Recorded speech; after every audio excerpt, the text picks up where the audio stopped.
লোকে আমাকে সবসময় জিজ্ঞেস করে যে কানাই, এখন তুমি বড় হয়ে গেছো, এই বাচ্চাদের সাথে থেকে তুমি সবসময় দুষ্টুমি করো কেন? তুমি বড় হয়ে গেছো, বড়দের মতো থাকো। বেশিরভাগ লোকে এটা বুঝতে পারে না, ভাবে উনি তো ভগবান, ভগবানের মতো গম্ভীর নয় কেন? এবারে আমি কি করে বোঝাবো সবাইকে যে আমার ভগবান হওয়ার পিছনে যে সবচেয়ে বড় রহস্য, তা হলো এই বাচ্চারাই। আমার শক্তি কোথা থেকে আসে? সমস্ত সমস্যার সমাধান করার শক্তি এই বাচ্চাদের থেকেই তো আসে। জীবনে বাঁচার শক্তি, সংসারকে প্রেম শেখাবার শক্তি এই বাচ্চাদের থেকেই আসে। কারণ বাচ্চাদের থেকে বড় কোনো ভগবান হয় না। এবারে দেখুন না, পুরাণ আর বেদের কোনো জ্ঞান নেই ওদের, কিন্তু খুব ভালোভাবেই জানে যে একজন উদাস ব্যক্তির মন কি করে ভোলানো যায়, কি করে তাকে আনন্দ দেওয়া যায়। আর এই এক বিশাল ব্যাপার।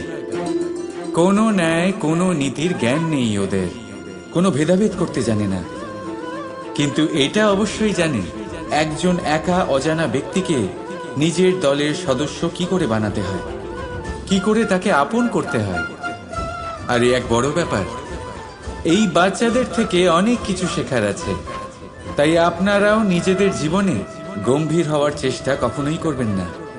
আর যদি করেন তাহলে এই সংসার খুবই নীরস লাগবে আপনার। আপনিও বাচ্চাদের মতো নিষ্পাপ থাকুন আর নিজেকে আনন্দে রাখুন। লাভ আর ক্ষতির ঊর্ধ্বে গিয়ে সম্পর্ককে দেখুন। জ্ঞান অর্জন করার পরিবর্তে ভালোবেসে সম্পর্ক পালন করুন। আপনি নিজেই বুঝে যাবেন যে এই সংসার কতটা সুন্দর। রাধা রাধা। কথায় আছে, জীবনে সম্পর্ক নিয়ে কখনো অঙ্ক কষা উচিত নয়। এই কথা তো ঠিক। যদি এই সম্পর্কে লাভ, ক্ষতি, গুণ, ভাগ এসব চলে আসে, তাহলে সবকিছু শুধু ব্যবসা হয়ে যায়। এই পুরো খেলাটাই হয়ে যায় অঙ্কের।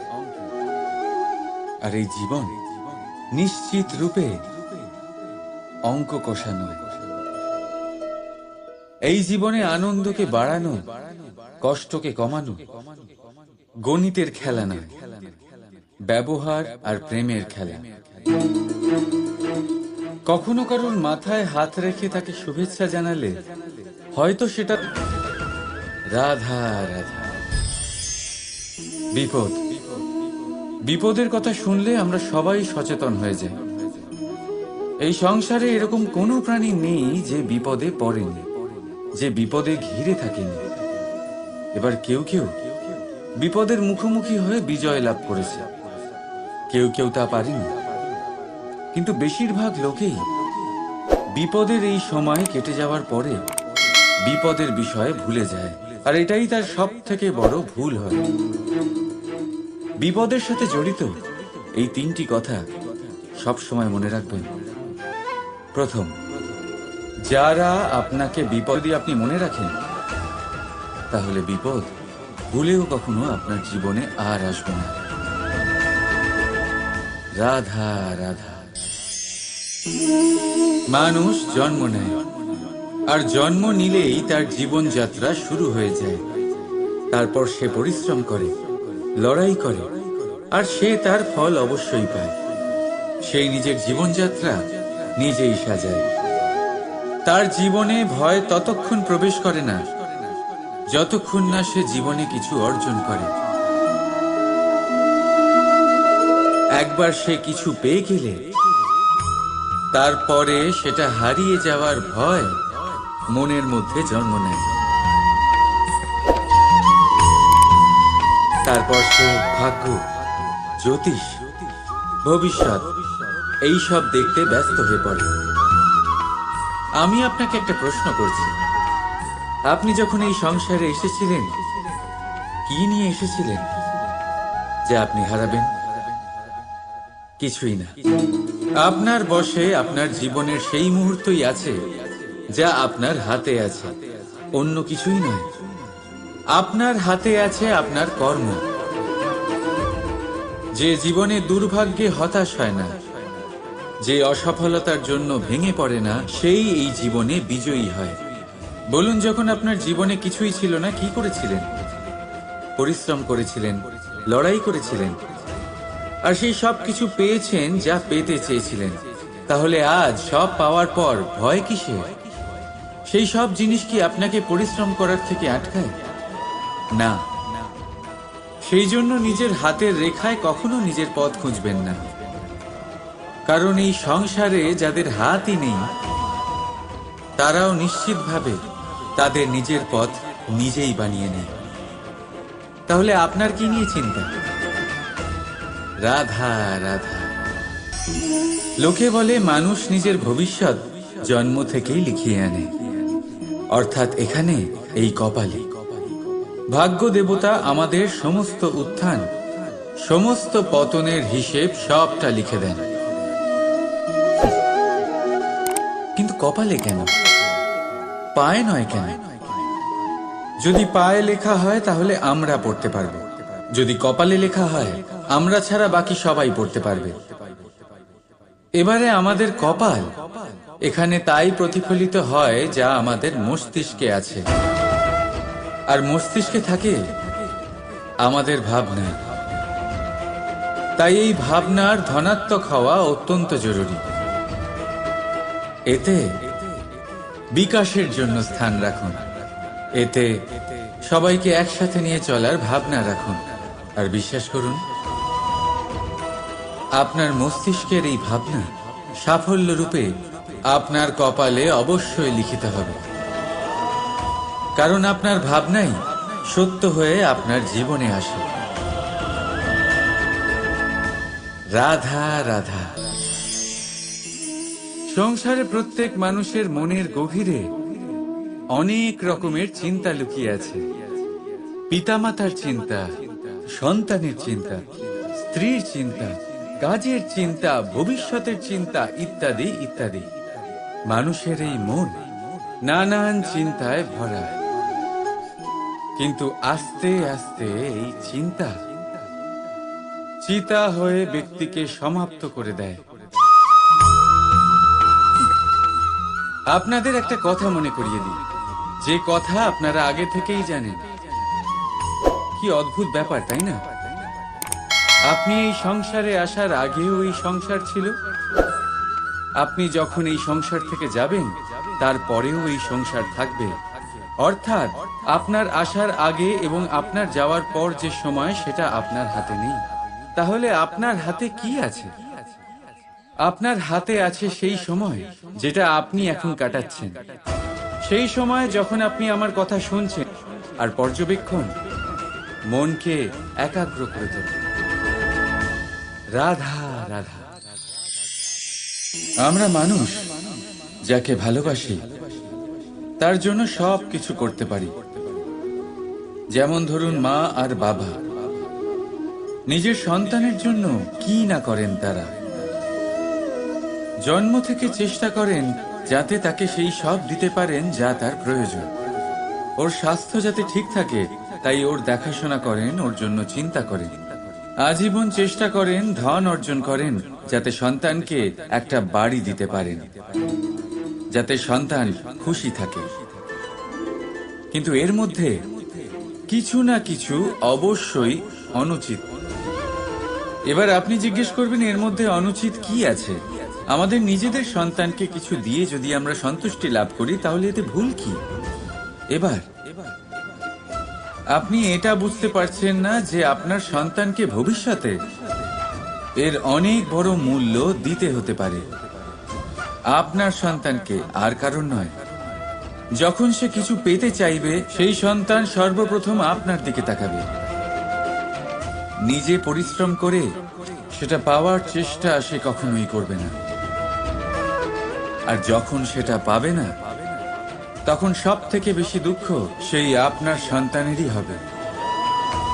তাই যদি সন্তানকে কিছু দিতে হয় তাহলে বাড়ি নয়, শিক্ষা দিন।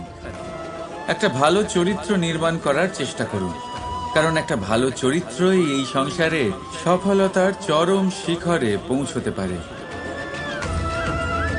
রাধা রাধা। নির্মাণ করতে গেলে প্রথমে ভাঙনের জ্ঞান অত্যন্ত আবশ্যক। তার উদাহরণ আমি দেব এর দ্বারা।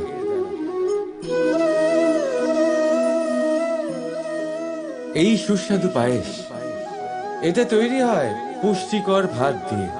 কিন্তু আপনারা কি জানেন এই ভাত কিভাবে তৈরি হয়? কতটা পরিশ্রম করতে হয় এই ভাতকে? সর্বপ্রথম একে জলে ডুবে থাকতে হয়, তারপর সূর্যের প্রবল তাপে একে গরম হতে হয়, আর তারপরে ঢেঁকির মার সহ্য করতে হয়। শুকনো হলে একে প্রবল বেগে ঝাড়া হয়, তারপর গিয়ে তৈরি হয় এই ভাত, যা খেয়ে আপনি তৃপ্তি পান। সব থেকে বড় সহায়ক রাধা রাধা। জীবনে আমরা সবাই, এই সংসারে প্রত্যেকেই শুধুমাত্র ওপরে উঠতে চায়। এমন কেউ নেই যে নিচে পড়তে চায়। কিন্তু আপনাকে যদি সত্যের সাথে পরিচয় করাই, তাহলে নিচে পড়া অত্যন্ত আবশ্যক। যখন আপনি নিচে পড়েন, তখন সর্বপ্রথম আপনার মনে পড়ে উপরে যখন ছিলেন, সেই স্থান, সেই সময় এবং তার গুরুত্ব কি ছিল। তার থেকেও বড় শিক্ষা, আপনার যখন পতন ঘটে, তখন আপনি বুঝতে পারেন আপনার আপনকে আর আপনার ভয় পাবেন না। এটা আপনাকে জীবনের খুব বড় এক শিক্ষা দিয়ে যায়। রাধা রাধা। এই সংসারকে আপনি কেমন করে জানবেন, কেমন করে বুঝবেন? এবার আপনার উত্তর বড়ই সহজ হবে, সংসারকে নিজে চোখে দেখে। এটা অবশ্যই উচিত। এবারে দেখুন না, আমরা নিজে চোখে এই সংসারকে দেখি, একে চিনি, তারপরে আমরা বুঝতে পারি। কিন্তু আমরা এটা খেয়াল করতে পারি না যে সমস্ত সংসারকে দেখছে যে চোখ, তা কতটা ছোট হয়, তাই না? একা একজোড়া চোখ আমাদের সমস্ত সংসারকে দেখায়। তাহলে ভেবে দেখুন আপনার কাছে আর কি কি আছে। দুটি চোখ আছে, দুটি কান আছে, বলার ক্ষমতা আছে, যা দিয়ে আপনি শব্দ নির্মাণ করতে পারেন, শব্দ যা দিয়ে আপনি ব্রহ্ম বানাতে পারেন। দুই হাত আছে, যদি সে চায় তাহলে পাতাল খুঁড়ে সে জল নিয়ে আসতে পারে। দুটি পা আছে, যদি সে চায় তাহলে সংসারে যত বড়ই পর্বত হোক না কেন তাকে পার করতে পারে। একটা হৃদয় আছে, যে প্রেমের বন্ধনে সবাইকে বেঁধে রাখে। একটা মন আছে, যে প্রকাশের থেকেও বেশি তীব্র গতিতে চলে। এক মস্তিষ্ক আছে, যে যত বড়ই সমস্যা হোক না কেন সমাধান বের করে ফেলে। এবারে ভেবে দেখুন আপনার কাছে কি কি নেই। বোঝার চেষ্টা করুন আপনি কতটা ধনবান। এই সংসারে সেই ব্যক্তি সুখী নন যার কাছে ধন আছে। সুখী সেই যে ধনের সদ্ব্যবহার করে। ঠিক তেমনই আপনার ধন হলো আপনার এই শরীরের ক্ষমতা। এই শরীরের ক্ষমতাগুলিকে ব্যবহার করে ধনাত্মক দৃষ্টিভঙ্গিতে সবকিছু দেখুন। এই সংসারকে বুঝুন, নিজেকে বুঝুন। এই সুখ চাইলেও আপনার থেকে দূরে থাকতে পারবে না। রাধা রাধা। এই পেরেককে দেখতে পাচ্ছেন আপনি? এর আকার কতটা সুন্দর। আর এই আকারের কারণেই খুব সহজেই একে দেওয়ালে রোপণ করা যায়। কিন্তু যখন আপনি এই পেরেককে দেওয়াল থেকে বাইরে আনেন, আপনি দেখবেন ওখানে একটা চিহ্ন রয়ে যায়। ঠিক এমনই হলো আমাদের মুখ থেকে বের করা কড়া শব্দ।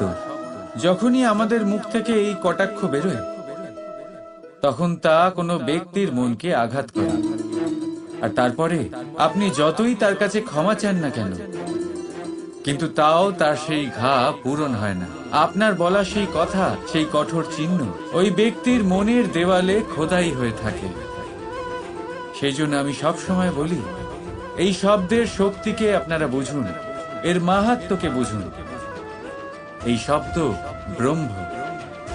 কারণ যেভাবে আপনাকে এই শব্দ বিজয়ী করে তোলে, সেইভাবেই এই শব্দ আপনার ব্যাকুলতার কারণে, আপনার বাচন ভঙ্গির কারণে, আপনার অতি উৎসাহের কারণে আপনাকে বিপরীত প্রহারও করতে পারে, যতই আপনার মন সুন্দর ও মধুর হোক না কেন। রাধা রাধা। আসুন আজকে আমরা কথা বলি ভাষার বিষয়ে। এই ভাষা কত অদ্ভুত এক শক্তি, কিন্তু কখনো কখনো আমরা এই তর্কে লিপ্ত হয়ে যাই যে কোন ভাষা সর্বশ্রেষ্ঠ। কখনো কখনো এই সমস্যায় আটকে পড়ি যখন সামনের জনের ভাষা ভিন্ন আর আমাদের ভিন্ন, না আমরা তার কথা বুঝতে পারি না সে আমাদের। আচ্ছা ঠিক আছে, কিন্তু কেউ আমাকে এটার মানে স্পষ্ট করে বোঝান। সূর্যমুখী, সূর্যের কিরণের কোন ভাষা সে বুঝতে পারে যে সূর্য ওঠার সাথে সাথে সেও ফুটে ওঠে? চকর, চকরের কাছে এমন কোন ইন্দ্রিয় আছে যে সে চাঁদের শীতলতা অনুভব করতে পারে?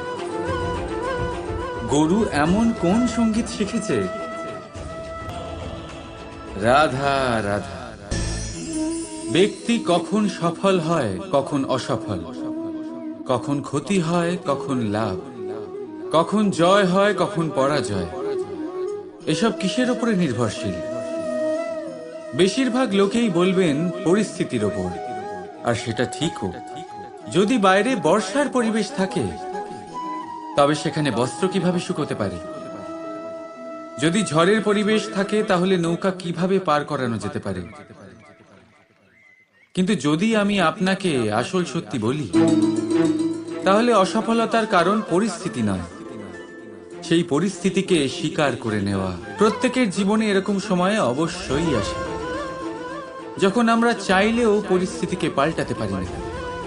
পরিস্থিতিকে পাল্টানো অসম্ভব হয়ে ওঠে। এরকম সময়ে একটাই উপায় আছে, পরিস্থিতিকে নয়, মনস্থিতিকে বদলান, আর দেখবেন সবকিছু ভালো হবে। কারণ এই মনস্থিতি আপনার জীবনের সব থেকে বড় সম্বল, সব থেকে বড় সাথী।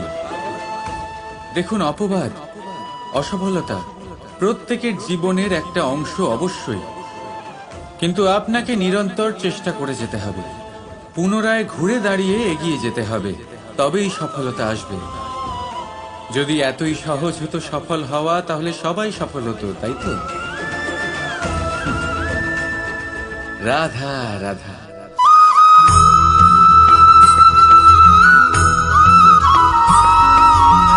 পঞ্চতত্ত্বের মধ্যে দ্বিতীয় তত্ত্ব হল ধরণী, ভূমি, যাকে আমরা ধরণী মাতা বলি। এই ধরণী ধৈর্য ধারণ করে, আর এর ওপরেই আমাদের সমগ্র সংসার নির্ভরশীল। কারণ এই ভূমি সহ্য ক্ষমতা রাখে, এর সহ্য ক্ষমতা হল অপরিসীম। সন্তান যতই আঘাত প্রদান করুক না কেন, প্রেম পূর্বক সহ্য করে, আর তার বদলে অমূল্য রত্ন প্রদান করে। সন্তান যদি হাল চালায়, তাহলে তার বদলে তাকে অন্ন প্রদান করে। এটাই হলো ধরণী। এবার এর থেকে আমরা কি শিক্ষা পেতে পারি? এটাই যে কারোর জন্য কিছু করা বা কাউকে কিছু দেওয়া মনে কোনো কামনা ছাড়াই। আর এই কথাটা বুঝে যান, যদি কারোর জন্য কামনা না রেখে বা কোনো পাওয়ার আশা না রেখে কারোর জন্য কিছু করেন বা কারোকে কিছু দেন, যদি এটা আপনি শিখতে পারেন, তবে আপনি ভালোবাসতে শিখে গেছেন। আর সেই জন্যই এই ধরিত্রীকে মাতা বলা হয়। কারণ মাতা শুধু উনি নন যিনি গর্ভে সন্তানকে ধারণ করেন, মাতা তো উনিও যিনি জীবন বাঁচতে শেখান, যিনি জীবন বাঁচার উদাহরণ প্রদান করেন। তাহলে ধরণীর থেকে এই নিঃস্বার্থ ভাব শিখুন, নিঃস্বার্থ ভালোবাসা শিখুন, আর এই ভালোবাসার সাথেই বলুন রাধা রাধা।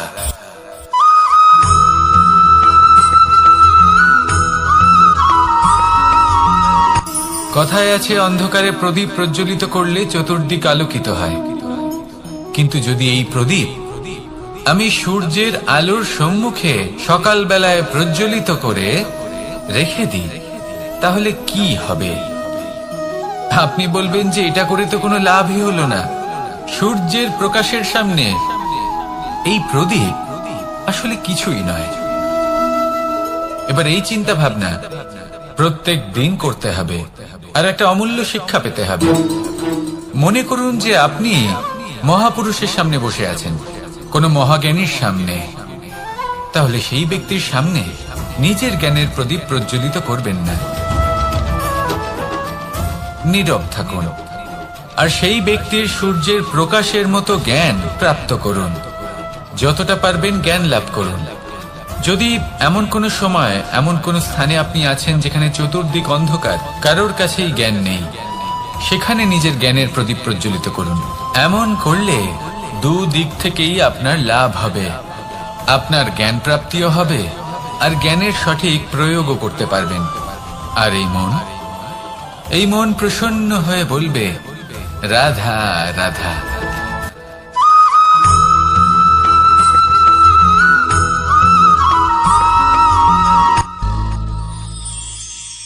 শিশিরের বিন্দু পাতার ওপর পড়ে আর তার গায়ে লেগে থাকে। পাতা তাকে শুষে নিতে পারে না, আর শেষ পর্যন্ত সে ঝরে পড়ে যায়। অন্যদিকে রয়েছে মেঘ এবং চাতক। এদের মধ্যে অনেক দূরত্ব থাকে। মেঘ থাকে আকাশে আর চাতক থাকে ধরিত্রীতে।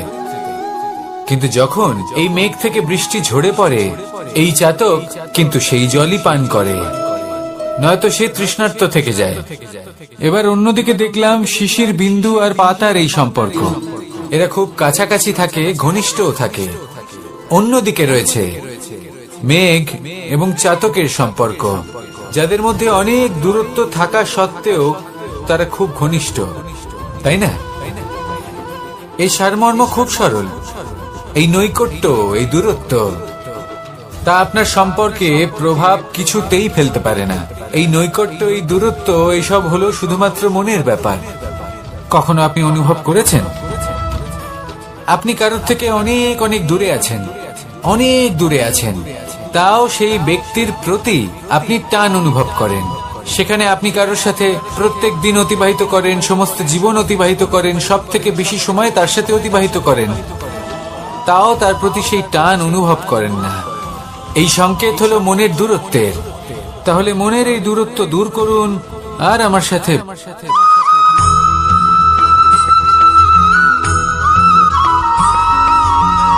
এই সংসারে কোনো বস্তু হোক বা ব্যক্তি হোক, তার একার গুরুত্ব কিন্তু খুব বেশি নয়।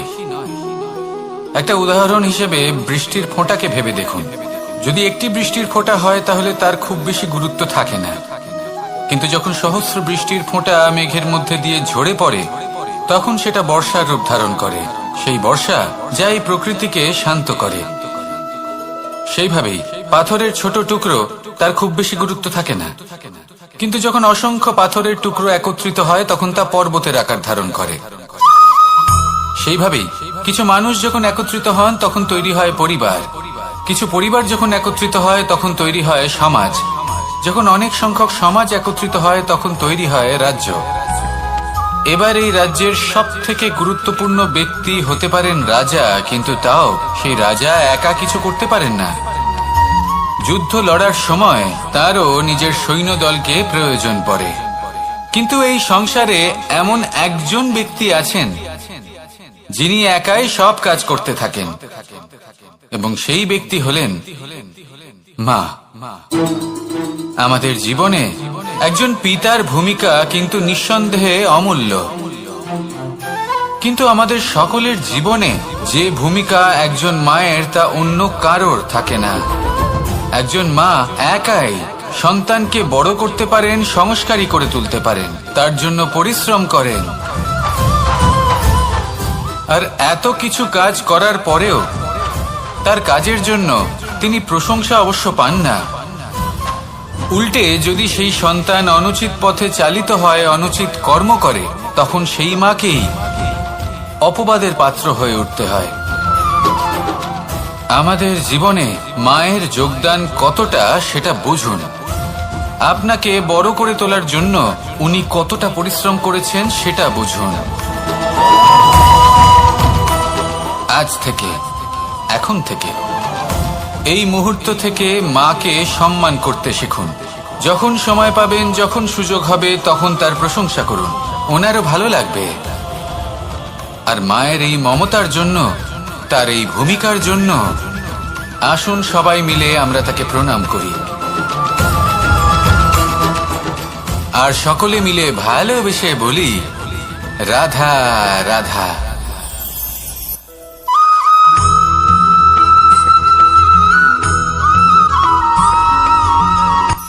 এই সংসারে সাফল্য লাভ করার জন্য জ্ঞানের প্রয়োজন হয়, পরিশ্রমের প্রয়োজন হয়, দৃঢ় নিষ্ঠার প্রয়োজন হয়, নিরন্তর চেষ্টা করা প্রয়োজনীয়। কিন্তু আরো কিছু আছে যা অত্যন্ত প্রয়োজনীয় এবং গুরুত্বপূর্ণ। তা হলো ভালো বন্ধু। তাদের থাকা অত্যন্ত প্রয়োজনীয়। যদি ভালো বন্ধু থাকে তাহলে সময় এলে তারা ঢাল হয়ে আপনাকে সুরক্ষা করবেন। সময় এলে অস্ত্রের মতো শত্রুকে সংহারও করবেন।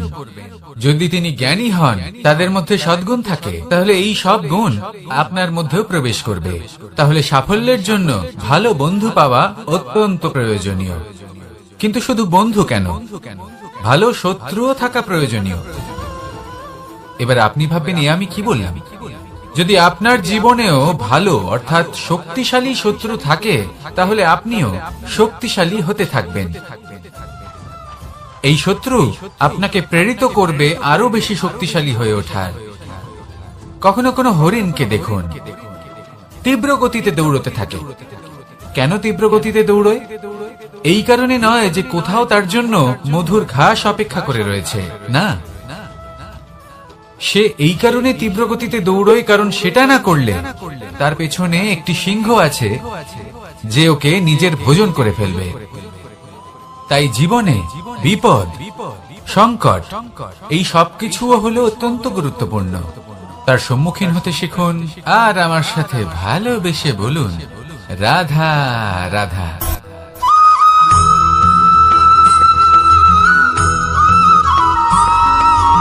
মানুষ জন্মগ্রহণ করে, তার সাথে ভয়েরও জন্ম হয়। ছোটবেলা থেকেই আমাদের মনে কোনো না কোনো প্রকারের ভয় থেকেই যায়। কেউ এই বিষয়ে ভয় পায় যে তার কোনো বস্তু তার থেকে দূরে চলে যাবে। কেউ এই বিষয়ে ভয় পায় যে আমি নিজেকে হারিয়ে ফেলব। কেউ এই ভেবে ভয় পায় যে আমার প্রিয়জনেরা তারা যেন আমার থেকে দূরে না চলে যায়। কেউ এই ভেবে ভয় পায় যে আমরা যেন পথ না হারিয়ে ফেলি, আদি ইত্যাদি। কিন্তু সত্যি কথা বলতে, ভেবে দেখুন এই ভয় বাস্তবে কি? শুধুই একটা মনস্থিতি, আর কিছুই নয়। যা কিছু আপনি জীবনে পেয়েছেন তা একদিন আপনাকে হারাতে হবে। এই জীবন হলো আপনারই, কিন্তু তাও একদিন সমাপ্ত হবে। তাই ভয় পেয়ে কি লাভ? এই ভয় শুধু আপনাকে জীবন যাপন করা থেকে বাধা দিচ্ছে, আর কিচ্ছু নয়। পথ হারিয়ে ফেললেই বুঝতে পারবেন যে নতুন পথ কিভাবে বানাতে হয়। কিছু মানুষকে জীবন থেকে হারালে তবেই আপনি বুঝবেন যে আপনার আপনজনকে। এই ভয়ের কারণে ভীত হয়ে থাকবেন না। এই তারা নক্ষত্র অন্ধকারের অভাবে গুরুত্ব হারায়। শিবকেও মহাদেব হওয়ার জন্য বিষ পান করতে হয়েছিল। প্রত্যেক পরিস্থিতি, প্রত্যেক সাফল্য আপনার পরীক্ষা নেবে। তাতে উত্তীর্ণ হওয়া হলো আপনার কর্ম। যখনই আপনি ভয় পাবেন বা সংকটের সম্মুখীন হবেন, তখন সাহসের সাথে তার সম্মুখীন হন। মনে রাখবেন, যে সম্মুখীন হতে জানে, সাফল্য তার সাথে সবসময় থাকে। আসুন আর আমার সাথে ভালোবেসে বলুন, রাধা রাধা।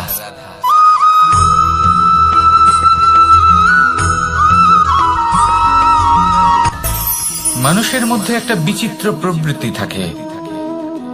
অন্য সকলের বিষয়ে, তাদের জীবনের বিষয়ে, তাদের ব্যক্তিত্বের বিষয়ে, তাদের ভবিষ্যতের বিষয়ে অনুমান করা। এটা হলো অনুচিত। কারোর অতীতকালকে দেখে লোকে ভবিষ্যৎ বলে দিতে পারেন, বর্তমানকে দেখে ভবিষ্যতের বিষয়ে অনুমান করে ফেলেন। উদাহরণ দিতে হলে বলবো, কোনো দাসকে দেখুন, ওকে দেখে লোকে বলে যে ওর ভবিষ্যৎ সেটাই হতে পারে, অনুমান করে ফেলেন। আর এই রাজাকে দেখুন, উনি তো কত সুখী হবেন, উনি তো জগতের সব থেকে অধিক সুখী মানুষ, কত সুখ সুবিধা আছে ওনার কাছে, ধারণা করে ফেলেন। তবে সত্য তো এটাই যে কারোর ব্যক্তিত্বের বিষয়ে, তাদের ভবিষ্যতের বিষয়ে আপনি পূর্ণ সত্য কখনোই বলতে পারবেন না, শুধু অনুমান করতে পারবেন। আর এই অনুমান করে সত্যি কোনো লাভ হয় না, কারণ এই কাল সেটা হলো অত্যন্ত শক্তিশালী। কালো থেকে কালোতর কয়লাকেও হিরেতে পরিণত করতে পারে। অনেক বড় বড় রাজাকেও বিদূষক বানিয়ে ফেলতে পারে এক মুহূর্তেই। তাহলে আপনি অনুমান করে কি লাভ? কি পেলেন অনুমান করে? সেই জন্য কারোর বিষয়ে কোনো অনুমান করবেন না, তার ভবিষ্যতের বিষয়ে অনুমান করতে যাবেন না, কারোর বিষয়ে কোনো ধারণা করে নেবেন না। কিছু করতে হলে ভালোবাসুন, সবার মধ্যে ভালোবাসা ছড়ান, সবার মধ্যে ধন্যাত্মক ভাব ছড়ান। এই মন প্রসন্ন হয়ে বলবে রাধা রাধা।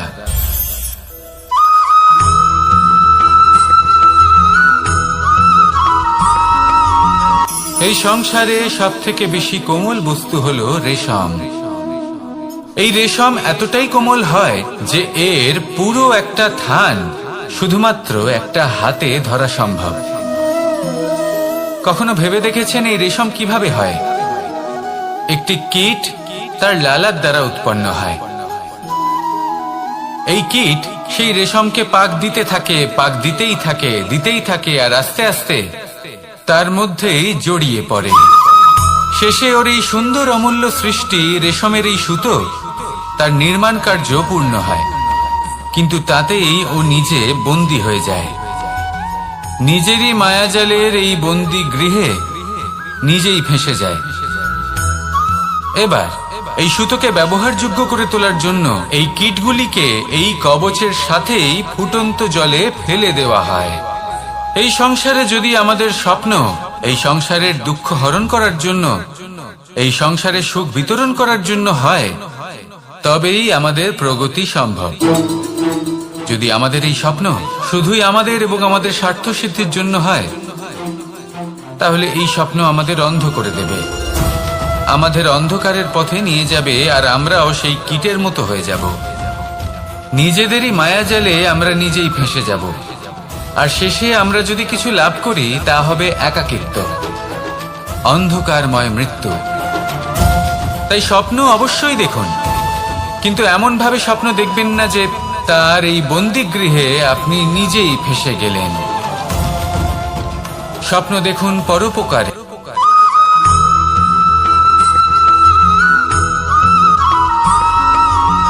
এই সংসারে প্রত্যেক মানুষ এটাই চান যে তিনি যেন ধনবান হন, আর্থিক অবস্থা তার ভালো থাকে, ওনার বাড়িতে লক্ষ্মীর আগমন হয়। কিন্তু সেটা হবে কি করে, সেটাই হলো প্রশ্ন। কেউ বলেন যে যদি পরিশ্রম করো তাহলে ধন অর্জন সম্ভব, কেউ বলেন যে যদি বিদ্যা লাভ হয় তবেই ধন অর্জন সম্ভব, কেউ বলেন যে যদি বলশালী হও তবেই সম্পন্ন থাকবে। ভালো কথা, যদি তাই হয়ে থাকে, তবে দিনমজুর সারা দিন পরিশ্রম করেন, তিনি কেন ধনী হন না? অনেকজন বিদ্বান মানুষ আছেন এই সংসারে, তারা কেন ধনবান হন না?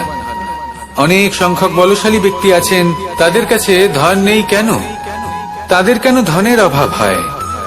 আবার এমনও কিছু মানুষ আছেন যারা পরিশ্রম করেন, তারা দিনমজুর, কিন্তু তারা ধন অর্জন করতে পারেন।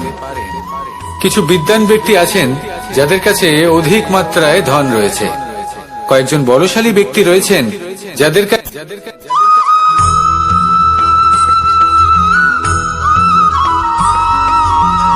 পিতা আর পুত্রের সম্পর্ক অত্যন্ত মধুর হয়ে থাকে। পিতা স্বপ্ন দেখেন, তাকে পূর্ণ করার সকল সম্ভাব্য চেষ্টা করেন, কিন্তু তাও অনেক সময় ওনার স্বপ্ন অপূর্ণ থেকে যায়। তখন পিতা ভাবেন যে স্বপ্ন উনি পূর্ণ করতে পারেননি, ওনার সন্তান তা অবশ্যই পূরণ করবে। যে স্থানে উনি কখনো পৌঁছতে পারেননি, সেই স্থানে ওনার পুত্র অবশ্যই পৌঁছবে। পিতা নিজের সন্তানের ভবিষ্যৎ নিয়ে সেই স্বপ্ন দেখেন, আর যখন সেই সন্তান সামনে এগোতে থাকে তখন তার দুঃখ হয় না, বরং গর্ব হয়। ওনার ভালো লাগে এটা দেখে যে ওনার সন্তান অনেক উন্নতি করছে। কিন্তু যখন সন্তান নিজের অভিভাবকের শক্তি দেখে, তার যশ দেখে হিংসা করতে থাকে, সমস্যা সেইখানেই শুরু হয়। সেই জন্য সকল সন্তানকে এটা মনে রাখতে হবে, দেখুন, পুত্র হবার সুবাদে, এক সন্তান হবার সুবাদে এটা হলো আপনার অধিকার যে আপনি আপনার পিতার থেকে বেশি উন্নতি করবেন। আপনার পিতাও এটাই চান, কিন্তু সুস্থভাবে এটা করুন। একটা রেখা টেনে নিন যাতে আপনি তাতে এগোতে পারেন আর আপনার পিতার তাতে গর্ববোধ হয়, আর সেই বিষয়ে দুঃখ না হয় যে আমার সন্তান আমাকেই ছোট করার চেষ্টা করছে। ইতিহাস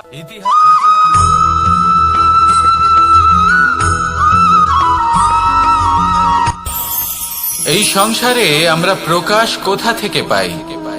এর উত্তর বড়ই সরল। ভোরে যখন সূর্যোদয় হয় তখন প্রকাশের কিরণ আমাদের ঘরে এসে পৌঁছয়। এইভাবেই আমরা প্রকাশ লাভ করি। এবার এই প্রকাশের আলোতেই আমরা সারাদিনের কাজ সম্পন্ন করি। সন্ধে হয়ে যায়, সূর্যাস্ত হয়ে যায়, আর আমাদের ঘর যাতে অন্ধকার না হয় তার জন্য আমরা একটা প্রদীপ প্রজ্বলিত করি। এটাই ঘটে আমাদের জীবনেও। এবার প্রবাহমান আয়ুর সাথে আমরা আমাদের অন্তরে যদি একটা প্রদীপ প্রজ্বলিত করে নিই তাহলে বিষয়টাই অন্যরকম হবে। এবার আপনি বলবেন কোন প্রকাশের কথা বলছি যা আমাদের অন্তরে জাগ্রত করা সম্ভব? আমাদের আত্মার মাঝে প্রেমের প্রকাশ জাগ্রত করার কথা বলছি। কারণ আমাদের এই জীবন এও হলো দিনের আলোর মতো। আজ প্রকাশ আছে, কিন্তু কোনোদিন অবশ্যই অস্ত হবে।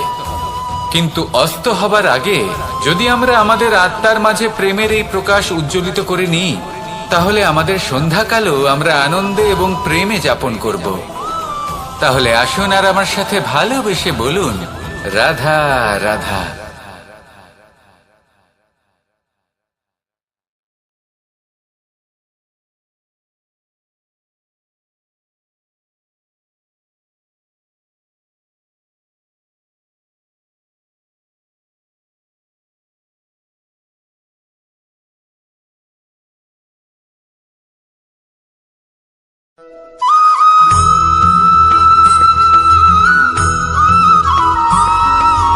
আমাদের শরীর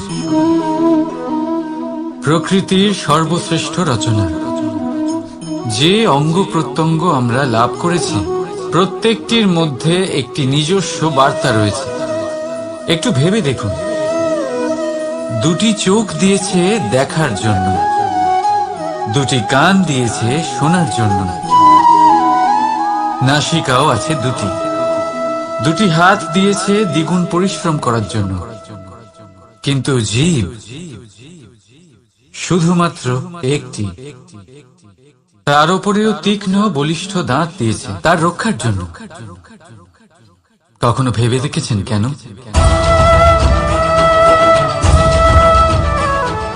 কারণ শব্দ আর শব্দের প্রয়োগ মানুষের সবচেয়ে বড় অস্ত্র, যার প্রয়োগ যত ভেবেচিন্তে করা যায় মানুষ তার জীবনে ততটাই উপরে উঠতে পারে।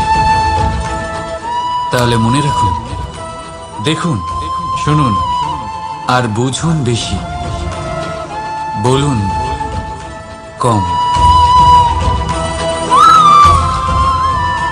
রাধা রাধা।